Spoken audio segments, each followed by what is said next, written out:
Bersih-bersih aksi premanisme dilakukan di berbagai daerah termasuk ormas yang minta jatah dan membuat investor gerah. Lantas apa yang bisa kita lakukan agar investor tak cuma datang tapi betah bertahan? Kita bahas malam ini, premanisme hambat investasi pengusaha gigi jari.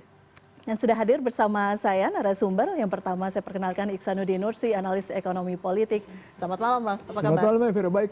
Baik, kami juga masih menunggu nanti ikut bergabung bersama kami Ning Wahyu, Ketua Asosiasi Pengusaha Indonesia Jawa Barat, dan juga sudah hadir Darmadi Durianto, anggota Komisi 6 DPR RI. Selamat malam, Pak. Malam. Terima kasih sudah meluangkan waktu, dan juga sudah hadir Bang Hika T.A. Putra, juru bicara tim advokasi Grip Jaya. Selamat malam, Bang Hika. Terima kasih sudah bersama kami. Saya ke Anda dulu karena keluhan pasti masuk begitu ya dari konstituen, dari masyarakat begitu, Komisi 6 termasuk para investor gitu. Yang sudah masuk keluhannya seperti apa, Pak? Jadi memang kami menerima banyak keluhan, ya, keluhan dari para pengusaha investor yang mengeluhkan pada Komisi 6 DPR RI. Keluhannya macam-macam, bahwa banyak pungutan-pungutan, ya, termasuk kalau tidak dipenuhi nanti tidak boleh keluar masuk barang, bahan mentah nggak boleh produksi, sampai ada yang minta profit sharing. Bayangkan investor sudah invest, kemudian ada yang minta profit sharing begitu. Nah, keluhan-keluhan itu memang kita pikir sangat memberatkan ya bagi para investor ya. Jadi tentu saja kita akan terima terus ya, kemudian kita juga akan selalu koordinasi dengan Menteri Investasi, BKPM, ya, karena itu kan bidang mereka ya sebetulnya ya, untuk bisa menyelesaikan masalah-masalah ini. Jadi saya berharap juga bahwa kalau memang banyak investor yang kemudian mengeluhkan, ya tolong datang ke Komisi 6 juga, ya, termasuk dari beberapa perusahaan investor yang pernah disebut, itu juga udah pernah datang ke kami, asosiasi apalagi, banyak sekali yang datang, ya, menyampaikan keluhan-keluhan. Begitu, Bu, Mbak Evina. Baik. Bu Ning sudah bersama kita, sudah bergabung. Bu Ning, tadi Pak Darmadi sudah menjelaskan banyak kemudian suara-suara dari investor, pengusaha, masuk dari asosiasi. Dari Apindo juga sepertinya sama begitu ya, banyak disuarakan kepada legislatif. Gambarannya untuk Jawa Barat seperti apa sih, Bu, gangguan-gangguan ini? Iya. Jadi gini ya, kalau kita itu gangguan itu banyak sekali sebenarnya. Tetapi juga by the time sekarang itu saya appreciate juga sih pemerintah daerah itu udah mulai mengambil langkah-langkah yang tegas gitu kan. Kan sekarang kita sedang mikirinnya kalau pengusaha Pak Darmadi, itu kita sekarang sedang fokus untuk menaikkan competitiveness ya.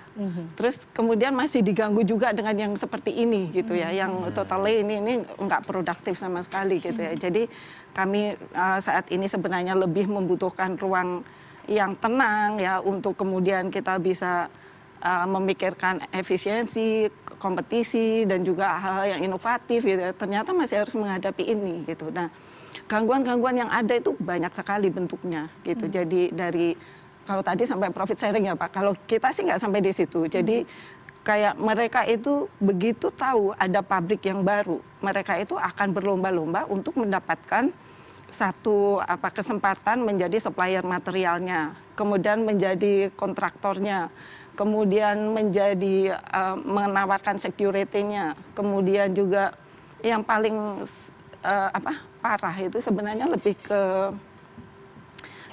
rekrutmen. Jadi mereka itu akan memaksakan karyawan yang sebenarnya tidak memenuhi persyaratan, misalnya seperti itu, hanya karena mungkin mereka sudah menerima sesuatu dari orang-orang itu. Dan apalagi buyer itu kan juga punya quality ya, punya standar gitu, bahwa mereka itu harus memenuhi yang seperti apa gitu untuk karyawannya.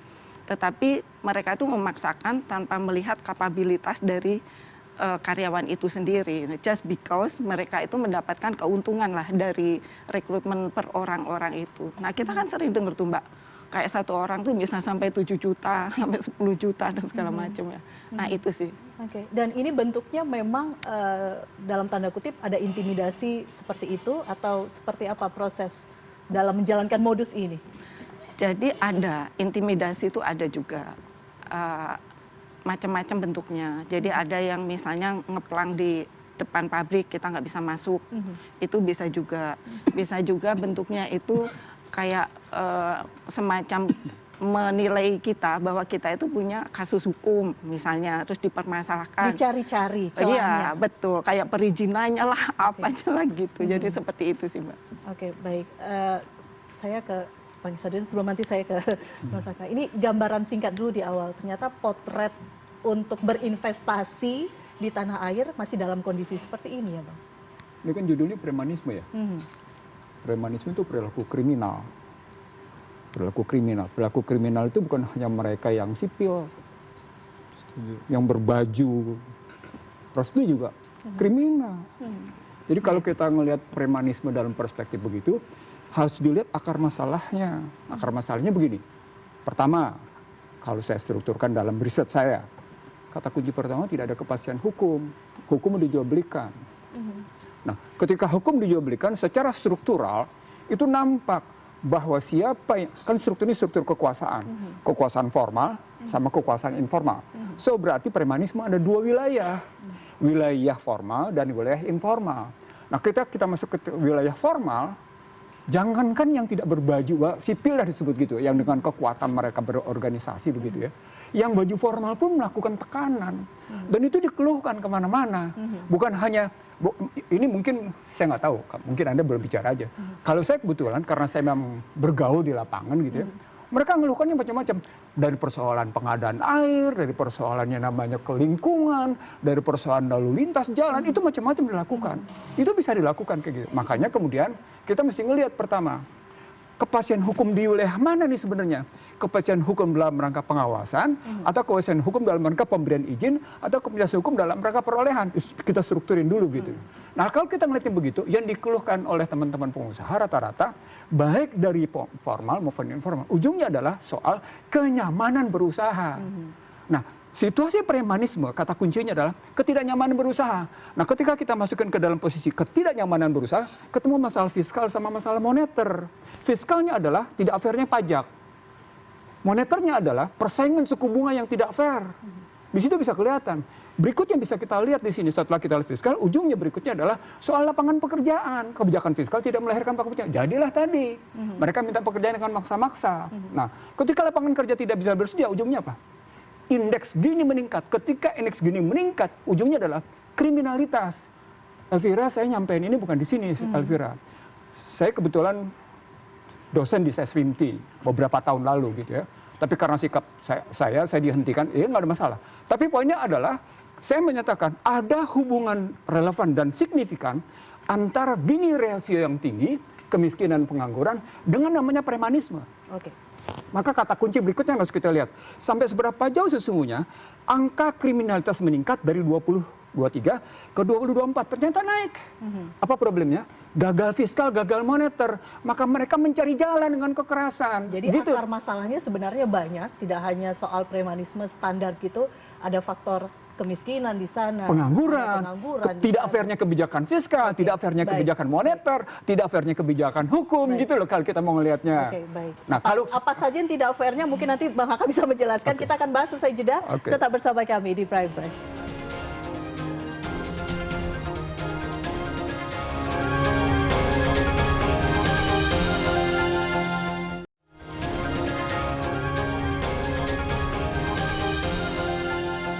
liar. Baik, kita lanjutkan Prime Press malam hari ini. Sekarang saya ke Bang Hika, kan tadi sempat juga ya disebut-sebut ada faktor lapangan kerja di sana, kemiskinan di sana. Tapi yang terjadi di Tangerang Selatan ini kemudian menjadi sorotan. Tadi saya sempat berbincang juga dengan pihak dari kepolisian, ada penetapan tersangka 2 orang. Salah satunya adalah Ketua DPC untuk Grip Jaya Wilayah Tangerang Selatan. Saat ini misalnya ya, dari Grip Jaya sendiri, apa penjelasannya? Ya, terkait premanisme, kemudian dikait-kaitkan dengan ormas, kan ini sebetulnya 2 hal yang berbeda. Mungkin bisa sekarang ini diidentikan ormas dengan premanisme, tapi kan sebetulnya premanisme itu tidak hanya terjadi pada ormas gitu. Ada seperti yang tadi disampaikan oleh Bang kita, ada preman berseragam, ada preman berdasi, ada preman berormas. Nah, kalau pelaku-pelaku tindakan premanisme itu kan tidak hanya dilakukan oleh ormas gitu. Yang namanya oknum di semua institusi itu ada, ya.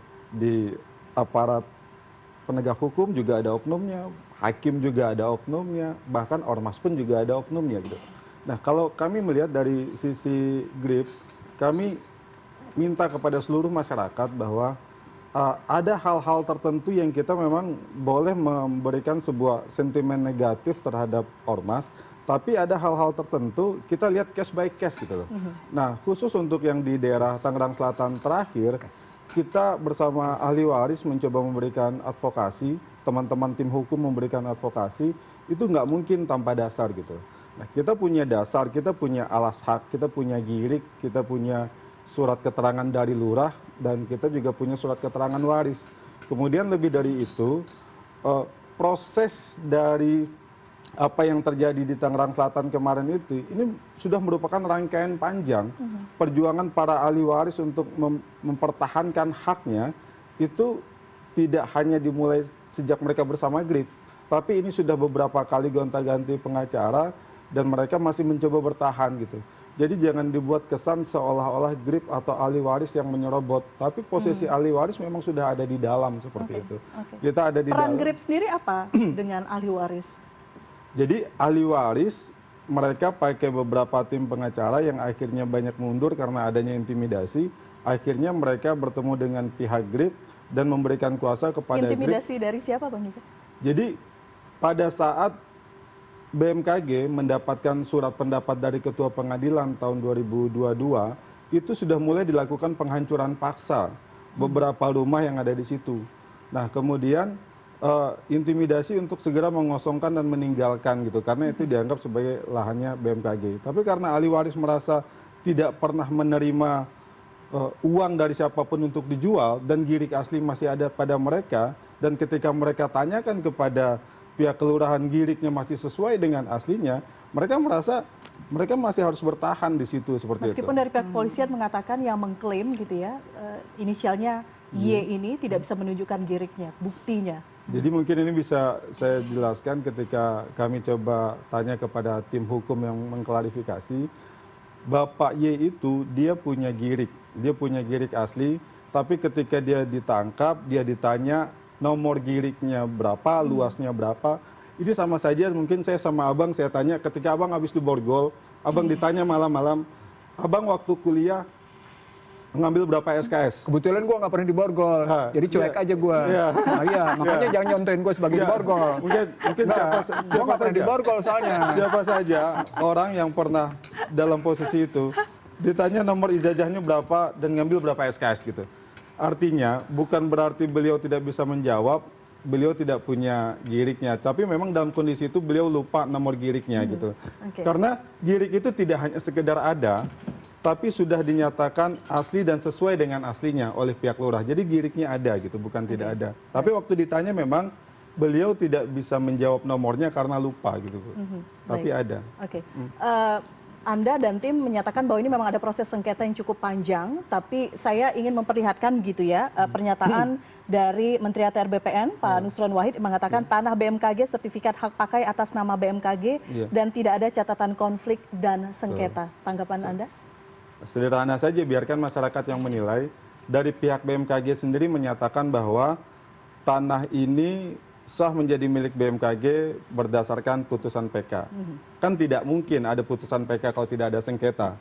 Jadi putusan itu diawali dengan gugatan dari pihak BMKG atas ahli waris yang tidak meninggalkan lokasi, tidak mengosongkan lokasi, kemudian digugat. Di pengadilan negeri kalah, banding di pengadilan tinggi kalah, kemudian kasasi di Mahkamah Agung juga kalah, kemudian PK. Nah di PK itu tahun 2007 mereka dikabulkan, tapi putusannya tidak sempurna. Menyadari putusan itu tidak sempurna, ini rangkaian tahunnya ya, tahun 2007 keluar PK dengan putusan di situ tidak ada menerangkan perintah eksekusi. Di tahun 2016, beberapa tahun setelah tahun 2007, tahun 2016 mereka berupaya untuk supaya surat perintah eksekusi itu keluar.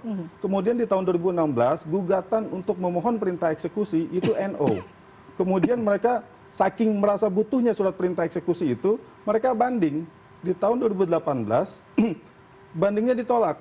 Kemudian mereka masih berusaha supaya surat perintah eksekusi itu didapatkan. Tahun 2020 pun itu ditolak. Nah tahun 2020 itu adalah putusan terakhir, permohonan eksekusi mereka tidak diterima. kemudian mereka mengambil jalan lain. Kalau menurut saya kan harusnya kan PK, setelah kasasi mereka kan PK. Tapi kan mereka tidak mengambil langkah itu, mereka bersurat kepada Ketua Pengadilan Tangerang, bertanya apakah ini perlu. Jadi kan lucu, setelah dari tahun 2016 ke tahun 2020 berjuang dan itu gagal, baru tahun 2022 mereka bertanya, apakah perlu ada surat perintah eksekusi. Kemudian dijawablah oleh Ketua Pengadilan bahwa surat perintah eksekusi itu tidak perlu.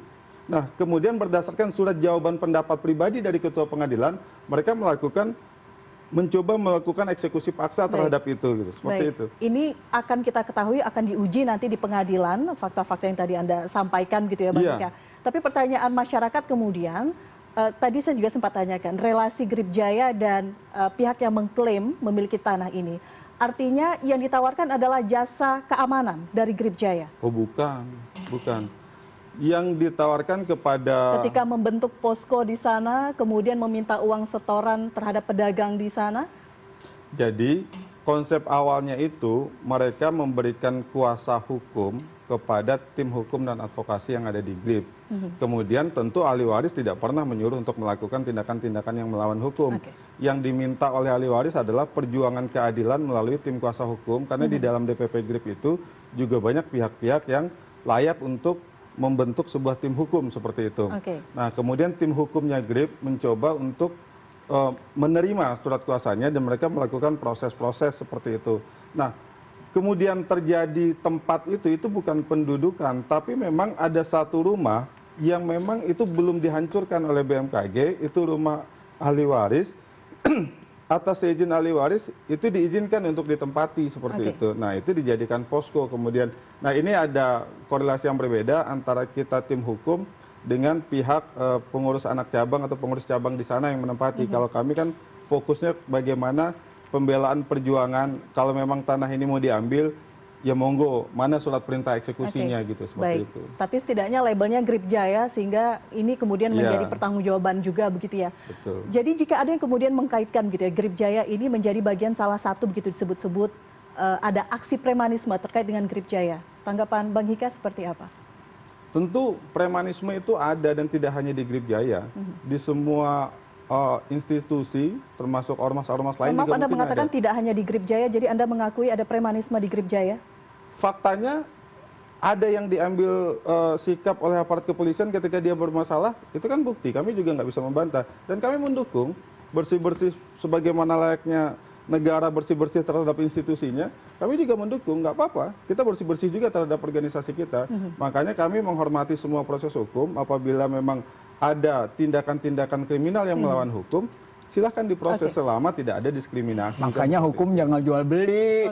Baik. Saya ke Pak Darmadi dulu. Bentar ya Bang ya. Saya agak panjang gitu berbincang dengan Bang Hika, karena memang Grip Jaya menjadi salah satu ormas begitu ya Pak Darmadi, yang disebut-sebut belakangan ini. Ada beberapa kasus kemudian melibatkan Grip Jaya, dan Anda tidak membantah itu begitu. Dan sekarang lagi aksi bersih-bersih. Apalagi ikut-ikut ke Solo ya. Lagi aksi bersih-bersih begitu ya? Ya, saya rasa semua pihak bersih-bersih. Oke, baik. Pak Darmadi ada tanggapan? Jadi ini kan saya lihat Grip Jaya ini luar biasa canggih juga, strukturnya lengkap juga ya. Jadi, tapi saya mau kembali ke konteks premanisme hambat investasi. Jawabannya iya, pasti iya. Karena salah satu hal yang membuat Indonesia nggak bisa bersaing menarik investasi, salah satu poin pengukurannya di ICOR kan. ICOR kita tinggi tuh di atas yang lain tuh. Ya, ICOR itu kan tidak efisien, artinya salah satu yang paling banyak itu biaya pungli, sebenarnya biaya premanisme. ICOR tahu nggak ICOR? Ya. Jadi Tadi Bang tahu Ihsanuddin lah. jelasin. Ya. Oke. Silakan Pak. Jadi artinya apa? ICOR Indonesia itu 6,3. 7,6. 7,6. Tapi Bukan sekarang 6,3, 7,6. agak turun dikit ya. 7,6. Iya, tidak efisien sekali itu. Vietnam itu 4,5 sampai 5 begitu. Asia Tenggara lainnya juga segitu. Jadi kita tidak ada efisien sama sekali, dan memang itu biaya pungli dan biaya preman itu ada di situ kan, membuat tidak efisien. Belum lagi ketidaknyamanan pengusaha, investor, itu sangat tidak nyaman sebetulnya. Maka di sini kita mengharapkan, ini kenapa tumbuh subur premanisme? Karena memang ada yang backing juga oknum. Kalau nggak ada yang backing sejak dulu nggak tumbuh subur ini, ya. Jadi kita harus akui bahwa ada yang backing. Kita udah tahu sejarah dari zaman dulu sampai sekarang itu ada yang backing. Dan Ini kadang ada backing ini maksudnya nerima setoran juga ya, atau apa? oknum ini di backing untuk tujuan tertentu kan, untuk tujuan politik kan bisa juga, betul kan, Pak Elvira? Banyak juga yang memanfaatkan itu. Jadi artinya apa? Kalau tidak ada yang oknum yang backing, ini nggak akan tumbuh subur. Saya nggak percaya pemerintah nggak sanggup berantas ini. Saya percaya full. Ya, kekuatan TNI maupun Polri ini kuat untuk berantas ini. Dan sekali dalam sekejap bisa habis. Tapi kan kadang-kadang dibiarkan untuk tujuan tertentu. Oknum ya, saya cerita oknum. Jadi ini yang menjadi masalah. Makanya bisa tumbuh subur. Nah mereka juga berani karena apa? Kalau nggak ada yang backing, nggak mungkin berani. Ya kan? Masa berani? Betul nggak Bu? Karena ada yang backing, maka mereka berani juga, ya. Karena kalau diberantas juga dalam sekejap juga habis. Nah, contohnya sekarang tangkap cepat ini, ya. Ada Satgas anti premanisme, ya. Ada perintah presiden. Nah, ini saya juga belum melihat secara langsung perintah presiden. Langsung belum loh, Bu Elvira. Kalau lewat Menseknek udah, Pak Prasetyo sudah. Tapi Pak Prabowo ngomong langsung itu belum. Kalau berantas korupsi sudah, pidato di mana-mana. Nah, ini keseriusan pemerintah memberantas premanisme ini sangat penting. Investasi terganggu. Coba FDI, Foreign Direct Investment, kita dibanding Vietnam, kita dibanding PDB itu kecil sekali. Ini komparasinya Vietnam karena banyak yang lari ke sana akhirnya ya Pak ya. Ke sana. Komparasinya di sana mudah dan sebagainya. Kan kita terbuang sia-sia kan?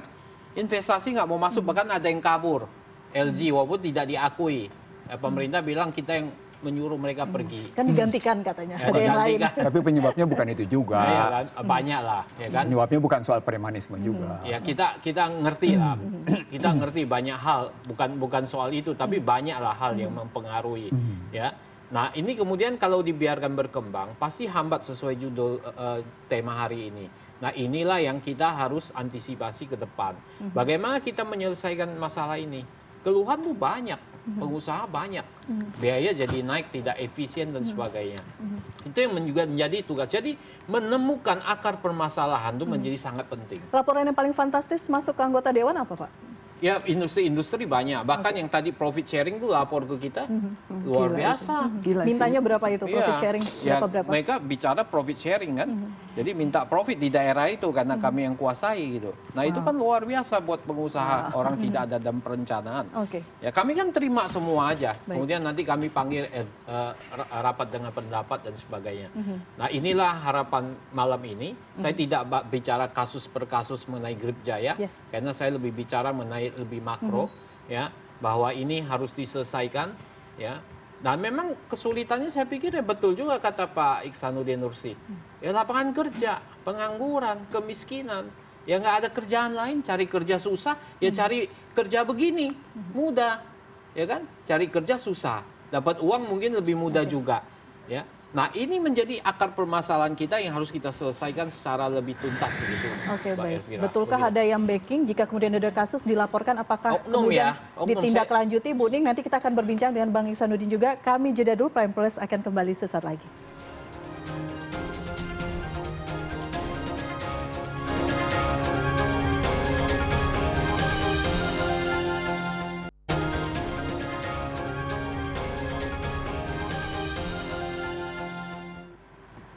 Kami masih membahas mengenai premanisme yang menghambat investasi, yang membuat pengusaha gigit jari. Kita akan berbincang di Prime Plus malam hari ini, kita lanjutkan. Saya ke Bu Ning sekarang, kalau tadi disebut-sebut gitu ya, ini bisa tumbuh subur karena ada yang backing begitu, ada mungkin saja ada dikaitkan dengan politik. Tapi pengalaman sendiri begitu pengusaha ketika kemudian ada hambatan begitu di lapangan, komunikasi untuk mengatasi hambatan ini seperti apa? Jadi gini, kalau di lapangan sendiri, jangan senyum-senyum. Jadi kalau di lapangan sendiri memang ini ya, memang ada tantangan yang luar biasa untuk pengusaha mau lapor gitu. Karena memang dari pengusaha sendiri merasa dulu itu pernah lapor, tapi kemudian tidak tuntas atau seperti apa, begitu orang yang dilaporkan itu nggak ditahan, mereka akan lebih keras lagi ke pengusaha. itu yang kemudian menjadi tantangan bahwa pengusaha itu nggak mau lapor gitu. Nah, terus apalagi pengusaha juga ada Lebih keras itu artinya bentuk intimidasi, Iya, nanti akan berbalik iya, lagi terhadap iya, dan pengusaha. lebih besar gitu. Akhirnya Jadi, takut. ya, jadi ada malahan lebih besar dan lebih keras sehingga pengusaha itu takut bukan hanya untuk diri sendiri tapi untuk bisnisnya. Jadi selalu pengusaha itu bisik-bisik ngomongnya ke kami gitu. Itu jadi hambatan. Padahal Pak Kapolda Jabar juga mengatakan, Ibu state the name gitu loh, saya akan tangkap gitu. Tapi pengusaha itu nggak mau gitu, state itu jarang sekali. Yang terakhir cuma yang kejadian di Garut atau di Purwakarta itu ya, itu mereka cerita ke saya, makanya saya bisa langsung bicara gitu kan. Nah seperti itu. Jadi hambatan utama itu karena pengusaha sendiri tidak berani lapor. Nah kenapa tidak berani lapor? Apa yang kita butuhkan supaya mereka berani lapor adalah ada perlindungan terhadap pelapor itu dan perusahaannya gitu. Harusnya seperti itu. Karena ini tidak ada seperti itu, maka ya udah gitu. Tadi menyampaikan ke Vietnam, itu menarik sih Pak. Memang kita itu persaingan ketat sekarang itu ada dengan Vietnam. Nah di Vietnam itu pemerasan di industri bisa kena hukuman 20 tahun. So jadinya kan sangat aman gitu loh. Tapi di sini diproses sebentar keluar, nah ya pengusahanya takut lagi, lebih takut lagi gitu kan. Ya itu yang terjadi juga. Jadi saya rasa mungkin perlu ditinjau ulang atau penegakan hukum ini memang perlu diperketat gitu ya. Meskipun untuk sekarang sekali lagi ya banyak sekali dari pemerintah itu merespon gimana ini supaya kondusivitas dunia usaha itu terjaga, iklim investasi itu terjaga itu. Tapi apa yang disampaikan di atas di lapangan itu kadang-kadang masih terjadi hambatan-hambatan itu gitu. Dan susahnya untuk tidak bisa diatasi karena pengusaha itu takut, sebenarnya takut. Nah, bagaimana membuat pengusaha ini nggak takut menyampaikan apapun yang terjadi di mereka? Ya perlindungan tadi gitu. Dengan melindungi pelapor, dengan melindungi bisnis mereka, maka mereka akan berani bersuara gitu. Oke, baik. Ini faktanya seperti itu di lapangan, Bang Ihsanuddin. Kan tidak ada hal yang baru sebenarnya kalau dengar cerita-cerita begini. Apalagi kata kuncinya ini soal penegakan hukum. Penegakan hukum itu termasuk di dalam soal kultur hukum. Soal fasilitas dan sarana, soal aparatnya, soal sistem hukumnya, soal pelaksanaan hukumnya. Lalu kemudian soal bagaimana reward and punishment-nya. Itu yang disebut dengan penegakan hukum itu ada 6 item di situ. Kalau kita ngeliat dari 6 unsur itu tadi, maka problem besarnya, ini berkaitan lagi, dia tidak variabel berdiri sendiri, Elvira.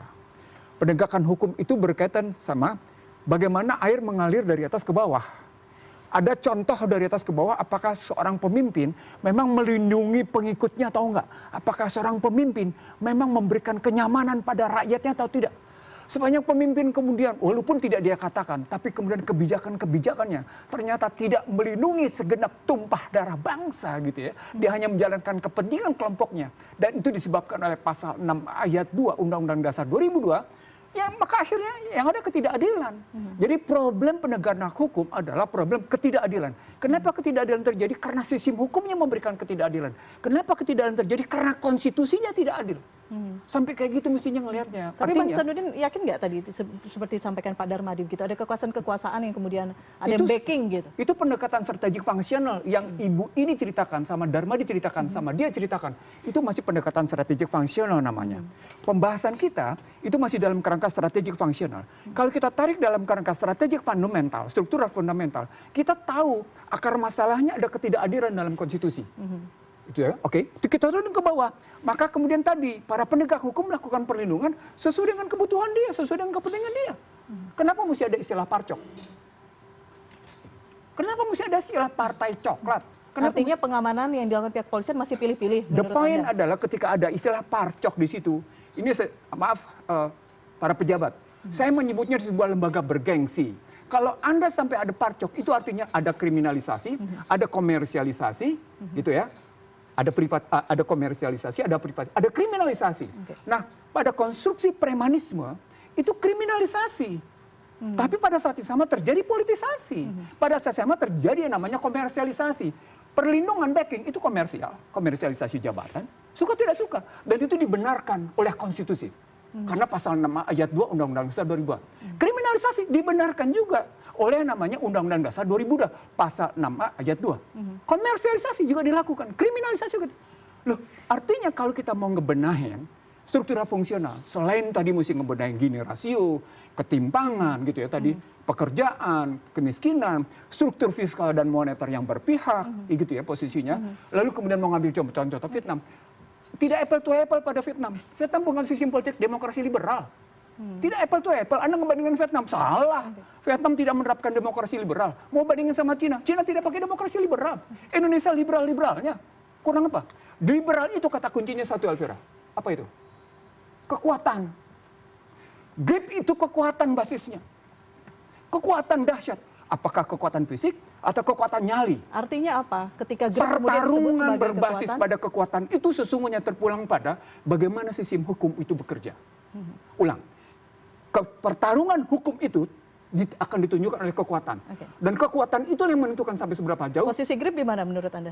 Loh, ketika mereka bisa tampil seperti itu, artinya kekuatan mereka punya daya tawar. Daya Analisis tawarnya itu. apa? Daya tawarnya tadi minta perlindungan padanya namanya masyarakat karena polisi tidak melindungi, sistem hukum tidak melindungi masyarakat, si pemilik tadi minta perlindungan pada GRIP. Oke, Anda memiliki Begitu ceritanya. daya tawar itu. GRIP Jaya memiliki daya Ya kalau tawar nggak dia nggak bisa dong pergi ke PK melakukan di pengadilan. Oke, biar kata Mbak Hika kuncinya. yang jawab. Oke. Kan kuasa hukum GRIP. Silakan. Saking agresifnya. Bukan, kan saya ingin mengatakan gini. Begini, saya ingin mengatakan begini. Rumah sakit Kalau kita melihatnya sentimen secara ya. proporsional, itu kita akan tahu akar masalah itu ada di mana. Kita akan tahu. Dan disitulah kemudian kita tidak hanya bicara ranting, dahan, bunga, enggak. Kita masuk dulu secara benar. Itu maksud saya. Baik, Mbak Hika, Dan silakan. ini sih sebenarnya kita mau bicara tentang Vietnam, it is not about what you say. Iya. Itu bukan itu. Kita bicara itu tentang bisnis side. Iya. Karena Bisnis saya item. pengusaha, Kalau jadi parameter kita kenapa apple to bandingkan- apple? Kenapa kita bandinginnya? Karena itu. Iya. Karena Saat ini benar-benar di depan mata itu ya. Karena pesaing kita itu memang Iya. Vietnam kalau kita bicara bisnis. Jadi jangan dibawa ke politik, jangan dibawa Politik ke situ, nggak lain. bisa. Kalau ke pasar sasaran, Vietnam Nggak bandingan bisa. yang paling bagus. Iya, Dia bawa just politik Vietnam. lain lagi. Iya, Betul. itu betul. Oke, Jadi saya ke- itu. Mana Bang ada Hika cerita dulu. ekonomi dan politik terpisah yang enggak aja. Tunggu dulu Bang, Bang Hika silakan. Apa? Iya, saya tidak mau sentimen terhadap satu organisasi tertentu bisa menjadi hal-hal yang melegalkan kehendak gitu.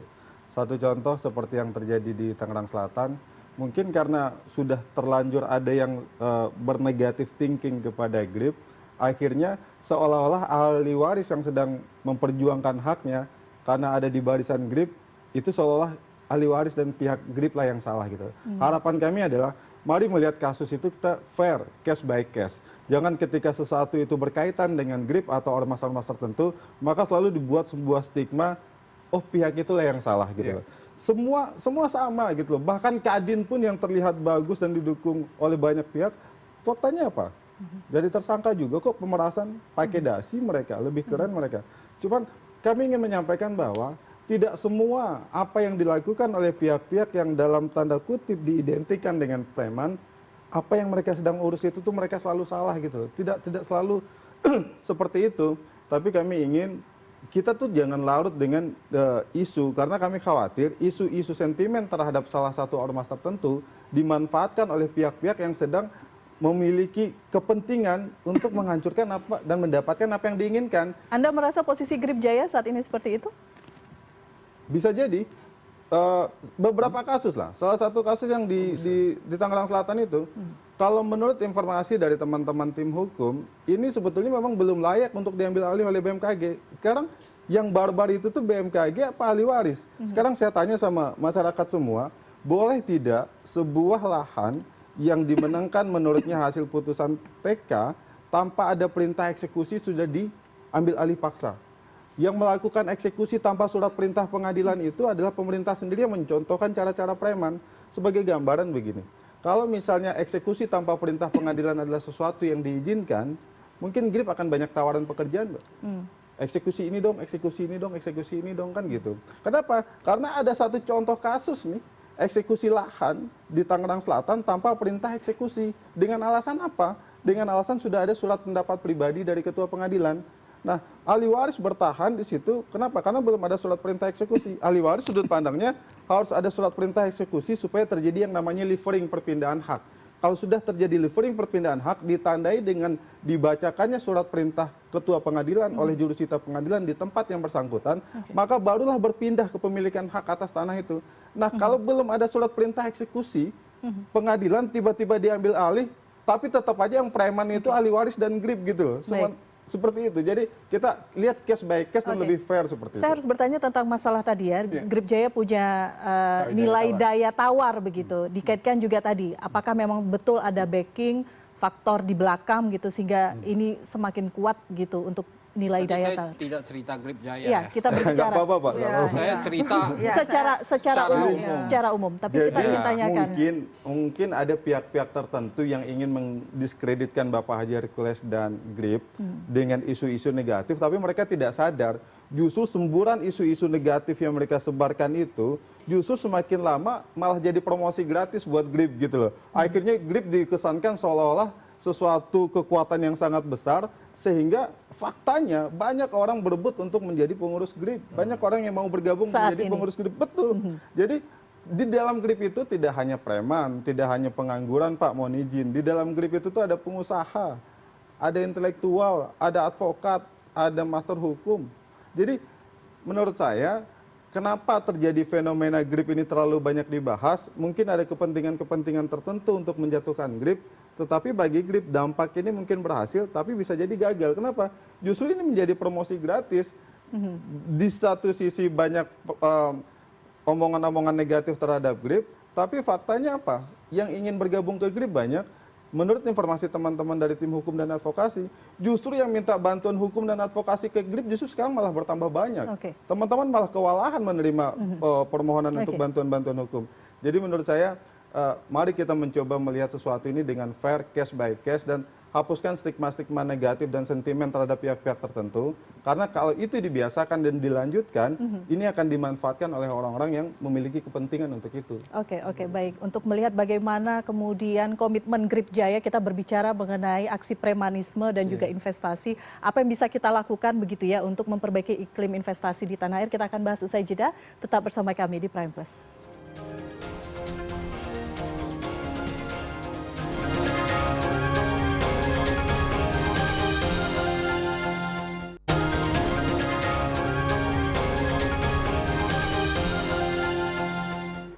Baik, terima kasih Anda masih bersama kami. Saya ke Pak Darmadi sekarang. Jadi tadi yang dikatakan sistem hukum lemah, itu kan ada teori Lawrence Friedman.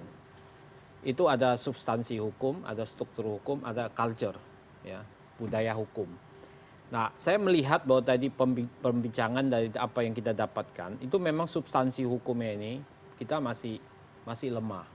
Ya. Bagaimana ada rasa kenyamanan menghadapi masalah-masalah yang ditimbulkan oleh premanisme ini. Maka saya pikir mungkin kita bisa kaji di DPR untuk membuat satu RUU tentang RUU anti premanisme. Supaya ada rasa kenyamanan, karena ternyata kan tidak cukup nih hukum untuk menjerat nih. Kalau kita nanti bisa ajukan satu undang-undang anti premanisme di mana dalam hukum itu kemudian secara struktur itu kita bisa lebih perketat seperti kata Ibu tadi. Di sana bisa dihukum 20 tahun, kalau memeras dan sebagainya di Vietnam. Di sini kan nggak bisa, ya kan? Hukumnya masih banyak, substansi hukumnya masih belum kuat. Apalagi struktur hukumnya juga kan APH-nya oknum-oknum banyak ini yang bermasalah. Budaya hukumnya juga kan nanti permisif. Pengusaha kan karena takut ya nggak mau lapor. Memang terjadi. Karena kalau lapor, itu kan nggak ada tindakan, bebas lagi malah lebih parah, lebih nggak nyaman lagi. Itu benar. Nah, itu budaya hukum itu terjadi sekarang di para investor. Udahlah, kasih damai aja. Udahlah, nggak mau cari perkara. Begitu budaya hukum yang berkembang. Nah, ini semua harus dibereskan dalam satu sistem hukum. Kita nanti DPR akan coba kaji memasuk. Jadi jeratan pidana saat ini undang-undang yang ada menurut Pak Darmadi belum cukup banyak efektif. Banyak abu-abu sehingga membuat tidak efektif. Maka kalau misalnya ada satu undang-undang baru anti premanisme itu bisa dibuat, dan itu kan hubungan investasi kan ke pertumbuhan ekonomi cukup besar, ya kan? Cukup besar. Kalau investasinya terganggu, ya pertumbuhan ekonomi akan terganggu. Maka pencapaian mimpi Pak Presiden Prabowo juga tidak akan tercapai begitu, ya kan? Jadi ini juga kita harapkan investasi ini bisa naik terus, ya, belum maksimal tapi sudah bagus. Tapi nanti kalau dikejar lebih bagus lagi akan lebih maksimal. Banyak kok teman-teman di luar investor sana yang kemudian tiba-tiba batal masuk ke sini. Kenapa? Saya nggak nyaman, saya merasa nggak secure, ya, dan sebagainya. Kita kan berhadapan semua dengan para investor itu, dan dia merasa tidak nyaman. Uangnya ada, tapi nggak mau masuk begitu. Nah, itu mestinya kan nggak capaian sekarang semester pertama 2025 hanya 465 triliun. Mestinya kalau saya hitung-hitung itu bisa 800 triliun kuartal pertama ini, tapi kan terbuang percuma. Ya kan nggak bisa masuk gitu. Nah, pengusaha secara kultur, budaya, ya sekarang pengusaha apa?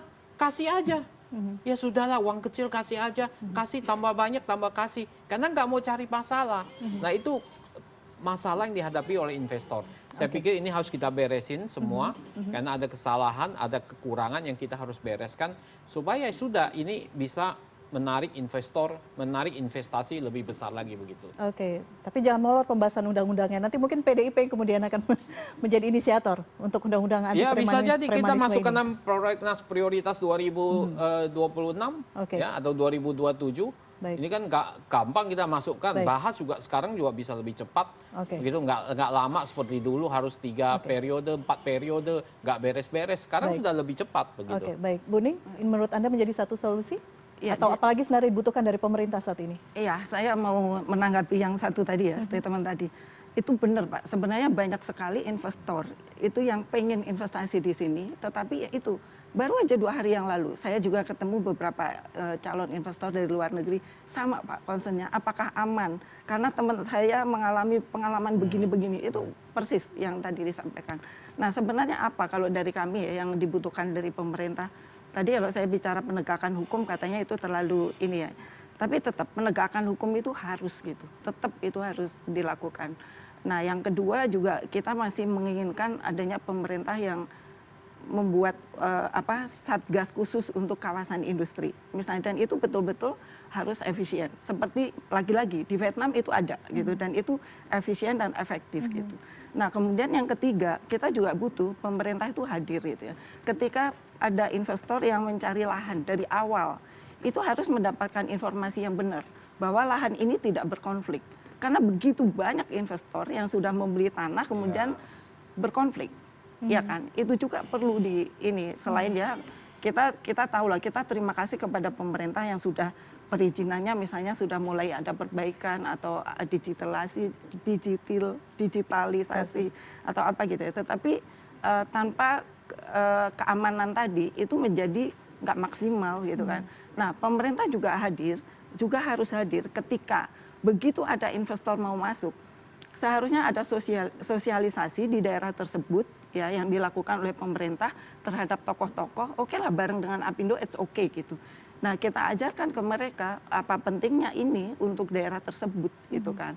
Nah, kemudian juga yang pertama harus diterima adalah memang orang-orang sekitar situ untuk bekerja sehingga tidak terjadi tadi kecemburuan tadi Pak Ihsan. Nah, terus kita juga perlu lagi memberikan edukasi kepada mereka selain training-training ya, sehingga nantinya mereka itu menjadi bagian dari ekosistem bisnis ini, tidak hanya menjadi penonton. Tetapi yang terjadi sekarang mereka memaksakan ingin menjadi bagian, tetapi tidak memiliki kapabilitas. That's it. Jadi memang masih banyak sih PR yang harus dikerjakan bersama-sama. Gitu.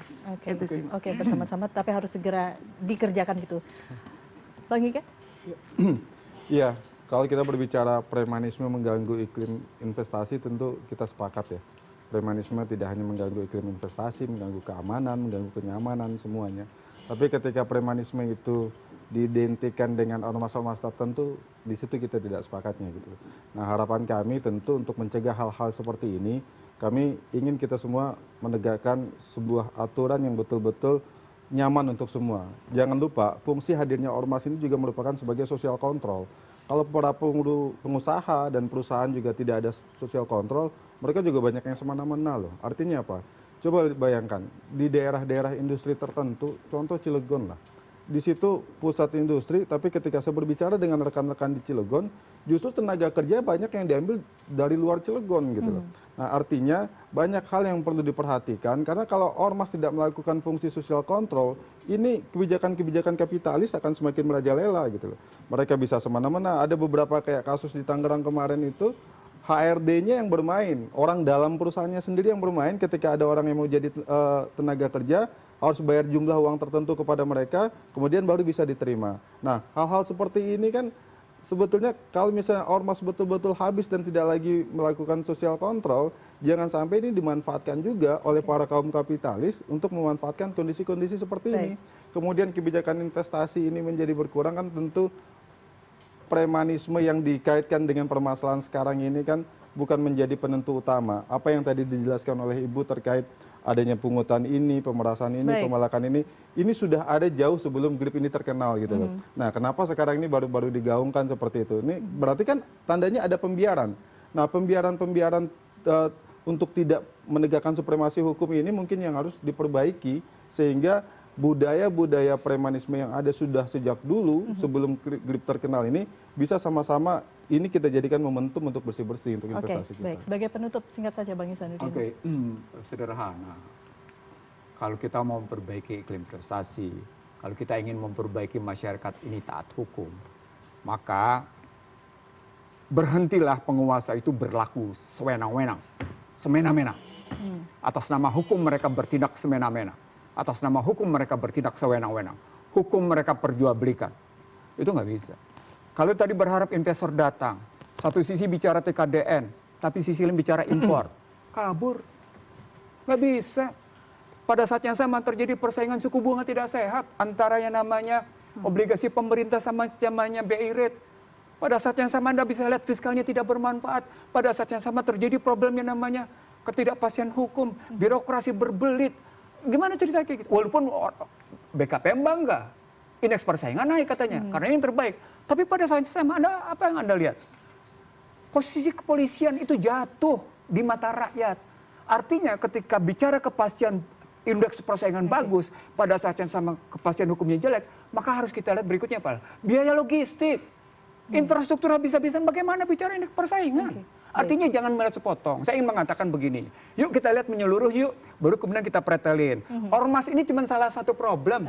Problemnya adalah ketidakadilan kebijakan. Mari kita selesaikan soal di situnya. Soal penegakan hukum, polisi itu diberesin. Udah, saya ngomong soal polisi diberesin sudah bertahun-tahun tuh, beresin tuh polisi. Nah, udah baru situ, baru kita bilang sekarang, mari kita perbaiki rekrutmen politik.